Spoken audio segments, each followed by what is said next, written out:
નર્મદા જિલ્લામાં હર ઘર તિરંગા અભિયાન 2026 અંતર્ગત આજે રાજપીપળામાં ભવ્ય તિરંગા યાત્રાનું આયોજન કરવામાં આવ્યું। રાષ્ટ્રધ્વજના સન્માન અને રાષ્ટ્રભાવનાના સંદેશ સાથે યોજાયેલી આ યાત્રા ધાબા ગ્રાઉન્ડ સ્પોર્ટ્સ કોમ્પ્લેક્સથી પ્રસ્થાન કરી વિનાયક રાવ ગાર્ડન ખાતે પહોંચી હતી। તિરંગા યાત્રાને ધારાસભ્ય ડોક્ટર દર્શનાબેન દેશમુખ, કલેક્ટર ગંગા સિંધે મલીલી ઝંડી ફરકાવી કાવી પ્રસ્થાન કરાવ્યું।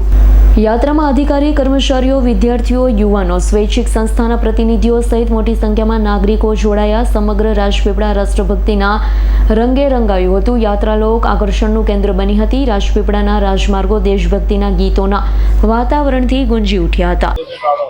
ભારત માતા કી જય।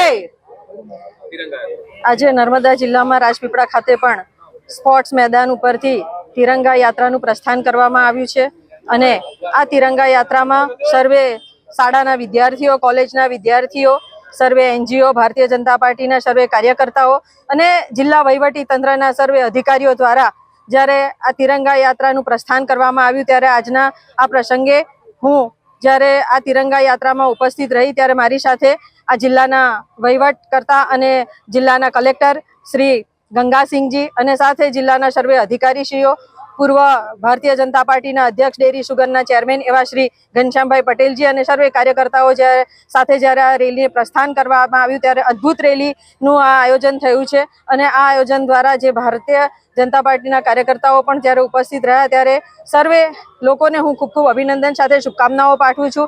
15મી ઓગસ્ટ નિમિત્તે જ્યારે આ તિરંગા યાત્રાની રેલીનું આયોજન થયું ત્યારે સર્વે લોકોના મનમાં જે આન બાન અને શાન છે આપણા તિરંગાની એનું મહત્વ જળવાઈ રહે, સર્વે લોકો એના મહત્વને સમજે અને મહાન વીર ક્રાંતિકારીઓ કે જેમણે આ ભારત દેશના સ્વાતંત્ર્ય સંગ્રામમાં જેમણે પોતાની જીવનનું બલિદાન આપ્યું છે એ સર્વે લોકોને હું મારી શ્રદ્ધાંજલિ અર્પિત કરું છું અને આવનારા વડાપ્રધાન શ્રી નરેન્દ્રભાઈ મોદીજીનો જે સંકલ્પ છે કે વિકસિત ભારતનો સંકલ્પ જે એમણે લીધો છે ત્યારે 2047માં ભારત દેશ વિકસિત ભારત બને એના સંકલ્પ સાથે સર્વે દેશવાસીઓને, સર્વે નર્મદાવાસીઓને હું ખૂબ ખૂબ શુભકામનાઓ પાઠવું છું। તદુપરાંત આજે જ્યારે યુવા દિવસ પણ છે ત્યારે યુવા દિવસની પણ સર્વે નર્મદા જિલ્લાના સર્વે યુવાનો, યુવતીઓને પણ હું એમને શુભેચ્છા પાઠવું છું।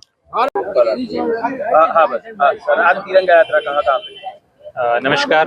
આજે રાજપીપળા ખાતે તિરંગા યાત્રાનું ભવ્ય આયોજન થયું છે। સ્પોર્ટ્સ કોમ્પ્લેક્સથી નગરપાલિકાના ગાર્ડન સુધી રાજપીપળા સિવાય તમામ તાલુકાઓમાં, તમામ શાળાઓમાં, કોલેજીસમાં પણ તિરંગા યાત્રાનું આયોજન થઈ રહ્યું છે। જે રીતે આપણે દર વર્ષે કરીએ છીએ આ રીતે આ વર્ષે પણ બહુ ભવ્ય તિરંગા યાત્રાનું આજે આયોજન થયું છે।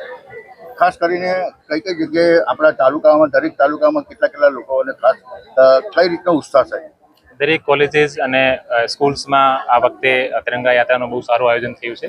રાજપીપળા ખાતે આજ બહુ મોટી સંખ્યામાં અહીંયા તિરંગા યાત્રાનું આયોજન થયું છે અને ડેડિયાપાડા, સાગબારા, ગરુડેશ્વર, તિલકવાડા બધી જગ્યાએ કોલેજીસ અને સ્કૂલ્સમાં પણ આયોજન થયું છે। દીપક જગતાપનો રિપોર્ટ, S9 ન્યૂઝ, રાજપીપળા। અમારી તમામ માહિતીથી અપડેટ રહેવા માટે જોડાયેલા રહો S9 ન્યૂઝ સાથે।